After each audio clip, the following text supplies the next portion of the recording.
I had already made 2 videos talking about the proposed NHL's 24-team return-to-play format, highlighting 2 of the potential matchups in the play-in rounds. Those videos, they did really well, and in fact, I got some other people in the comments asking me to talk about this series as well, and it's actually very great because this series is probably one of the other series that does look really exciting to me, and I'm looking for entertainment as I am sitting in my room trying to fight off this disease that hopefully is not the absolute worst case scenario. Hopefully I'm not having a beer right now.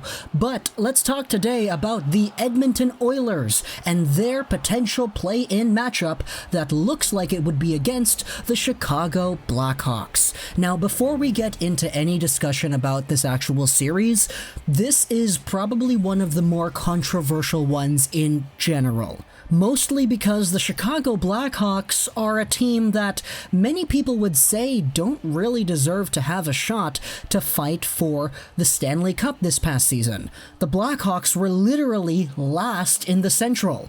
But if you go by the way the proposed 24-team return-to-play layout is going, the Blackhawks would end up having a chance to compete in the playoffs, which is kind of weird. At the same time, though, there were only 3 teams that were worse than the Blackhawks in the regular season in the West. Those were the 3 California teams, San Jose, Anaheim, and LA. But the way things are right now, Chicago would be making a return to the NHL in a play-in series against Edmonton if this goes the way that people are saying it will. It's actually good for the league because, hey, you know, the National Hockey League lost out on so much revenue, so much advertising dollars, sponsors, TV advertisers, board advertisers, and they need to recoup that money somehow, so incorporating teams like the Chicago Blackhawks and the Montreal Canadiens that have very big markets and big fan bases into the NHL in its return-to-play format, it can help the league salvage its remaining money that it already lost. So, if you take a look at it in a best, let's say 2 out of 3 or a best 3 out of 5 format of Chicago versus Edmonton, what you have is probably the potential for one of the most exciting series in the entire play-in rounds. This is because Edmonton is, in my opinion, the team with the best firepower heading into this playoff series. Leon Draisaitl is a guy who has led the league in points, and he's been doing that for quite some time. Kailer Yamamoto is a guy who stepped up to the plate after Connor McDavid went down with his injury, and he was a point per game. Connor McDavid is a guy who has had so much time to recuperate himself and come back to form that if you're playing an Edmonton Oilers team, you gotta be careful because Draisaitl, Yamamoto, McDavid, Nugent-Hopkins, etc. with 2 months worth of rest is something that teams are going to fear. People were talking about fearing Carey Price with 2 months worth of rest earlier on, but my oh my, I think McDavid, Draisaitl, and Yamamoto have their own worries that they bring on as well. And it's something that the Chicago Blackhawks are going to need to bounce back against. Now, what you have with this Blackhawks team, for the most part, is a lot of experience mixed in with a really good few youthful pieces. Youthful pieces in this case, you have Alex DeBrincat, you have Dylan Strome, you have the newly turned NHL player in Kirby Dach, and for the experience side of things, you got all your award winners, your cup winners, your Art Rosses and your Harts, your Jonathan Toews, your Patrick Kanes, your Duncan Keiths, and your Corey Crawfords. Now sure, these guys could be towards the tail end of their careers in comparison to when they were in the Cup Finals a few years ago, but Patrick Kane is still a guy who had 30 goals and 84 points this past season. Dominik Kubalik, a legitimate Calder contender, had 30 goals this year as well. The offensive pieces are definitely there for Chicago, but in my opinion, Edmonton just has the edge in that department. However, experience is something that will definitely play a part in this as well. When it comes to the Chicago Blackhawks, if there's one thing that they're capable of doing, it's winning hockey games when it matters. And in a play-in formula where your potential opening series is best 2 out of 3 or best 3 out of 5, there's no room for an off game. all these games need to be up in arms, pedal to the metal, putting 110% effort in every single night without falter.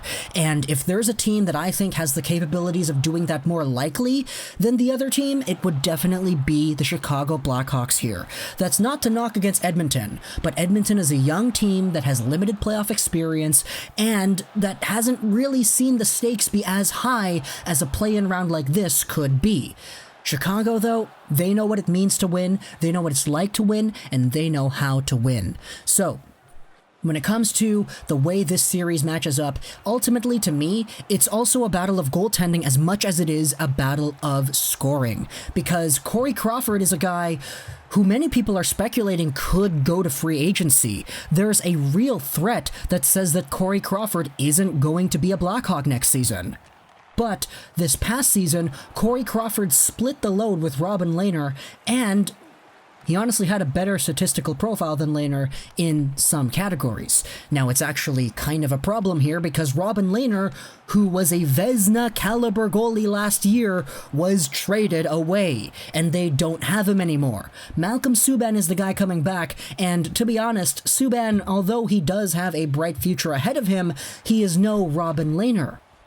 So, what you want in this series, if you're a Chicago Blackhawks fan, is the utmost confidence that Corey Crawford returns to the Corey Crawford that we know he can be. And in a season where you were debating whether or not he was going to come back, you were debating what to do with Robin Lehner, there's certainly room for complicated and complex hysteria in regards to that department. Goaltending is going to be important here, because if you want to shut down Connor McDavid, Leon Draisaitl, and Yamamoto, you're going to need a goalie who gets hot. And Robin Lehner was just prone to doing that more as the past few seasons of hockey have gone by. Corey Crawford, while still being pretty good, he came back from potentially retiring, is a guy who I don't know if I will have that confidence in, as some people may have had before. On the Edmonton side of things, though, this is going to be a test. Mikko Koskinen and Mike Smith haven't really been amazing this past season. Koskinen, you can say that he was better than he was before, which I will agree with that. He was much better this season than he was last season, but Koskinen hasn't played in the big primetime NHL spotlight yet in the playoffs on a stage like this. So if Mikko Koskinen can come over here and produce at the same .917 save percentage mark that he was during the majority of this past season, then awesome. But the guarantee is not there.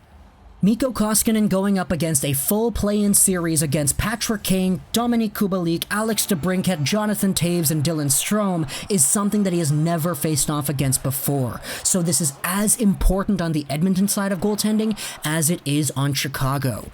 What you want if you're the Oilers is for Corey Crawford to crack and to take advantage of that, run away with the lead, so that even if Patrick Kane gets himself a hat trick, you can still win your games with indomitable qualities. Now obviously that's an unrealistic plan to just hope to be able to score as many goals as you can, but if you're playing the Chicago Blackhawks, it's going to be tough to outwit them defensively. It's going to be tough to outwit them strategically. It's going to be tough to outwit the repeat Stanley Cup champion Chicago Blackhawks team in every other department other than scoring goals.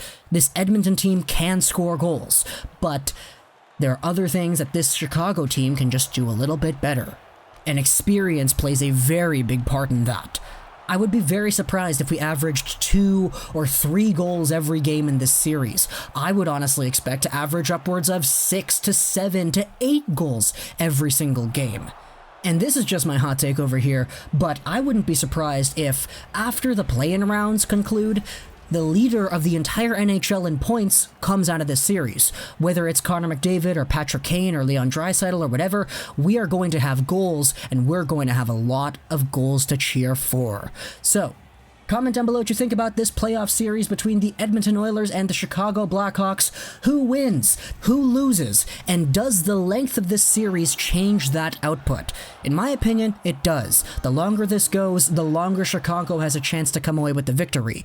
But I'm looking forward to see what you have to say in the comments below. So I hope you enjoyed this video. Social that Troll 99, and bye.